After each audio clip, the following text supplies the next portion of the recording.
Grendel. Primal. Insatiable. And, as this exhibit will demonstrate, a creature of surprising compassion. After the fall of the Orokин Empire, a surviving Orokin executor, a violet-scented brute named Karish, lorded over Europa's frozen, famine-struck city of Riddy. Save within his walled manse, the moist and loathsome Karish lived a lavish life, while his frail citizens obeyed every edict in the hope of receiving his pre-masticated table scraps. As the city starved beneath him, Karish commanded yet another feast for himself and his gluttonous sycophants. 12 courses for each of his 12 grafted digestive sacs, and one uninvited guest.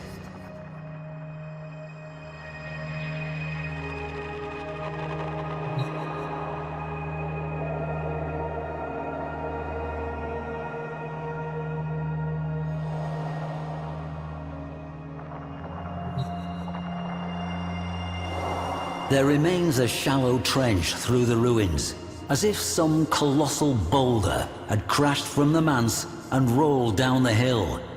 But what if it had rolled up? Imagine, if you will, Karish's Dax on the day, peering out, dumbstruck by what they saw. They readied no blade, sounded no alarm, as the expanding orb of gristle hurled toward them. And then, in a spasm of giblets, Grendel was before them, his cutlery in hand. The masseter.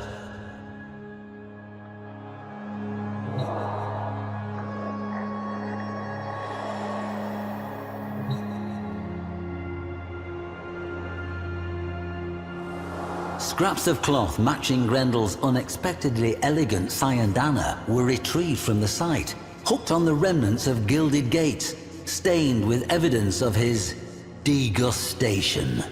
Indeed, most of the Orokin hangers-on who attended the feast became it, and Karish himself fled shrieking into the hills of Riddy as fast as his 12 exosac levitators would carry him.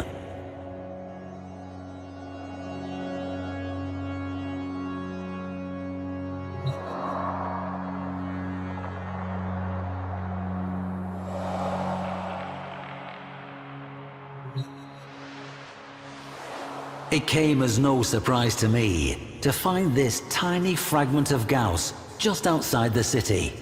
Indeed, if one thing is for certain, wherever we find evidence of Grendel, we're sure to find some trace of Gauss as well.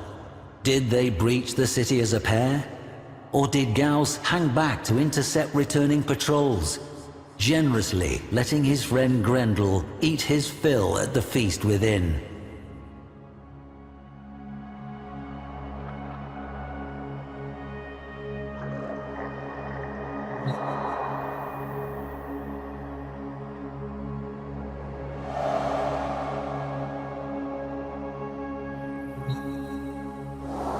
Note the open face, almost more like design. A fitting visage for one of such singular, rapacious predilections.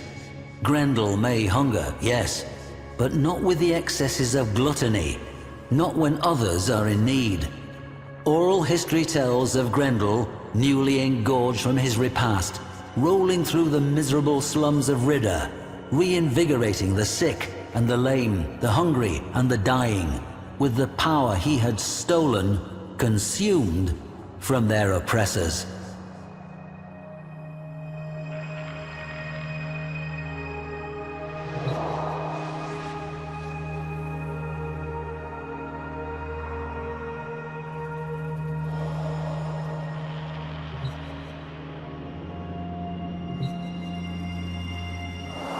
Here we have shattered fragments of the manse wall, and the gate mangled by Grendel's masseter blade. One can almost see the city's masses, newly rejuvenated by Grendel's healthful blessing, storming the manse. Shattered gates thrown wide, they take back what was theirs, namely, control of their future.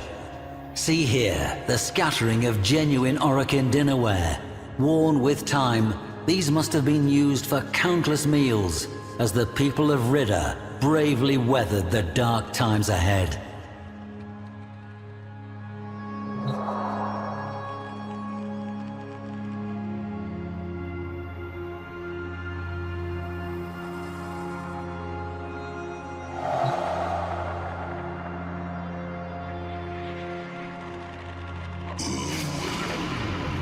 Many warframes have speed and litheness, but power, momentum, impact, these require mass.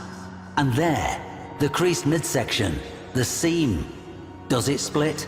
Yawning open with a jagged, vacuous aperture to who knows? A certain Orokin may have found out. That night, the people of Ridda ate their fill, feasting until the frozen mountains lit warmly with the dawn. It was toward those roseate peaks that the executor had fled, pursued by Grendel. What his fate was, I cannot say. But as the people feasted, so the story goes, they were suddenly struck silent by a strange, deep sound. A rumble carried from mountain to mountain. A single, satisfied belch.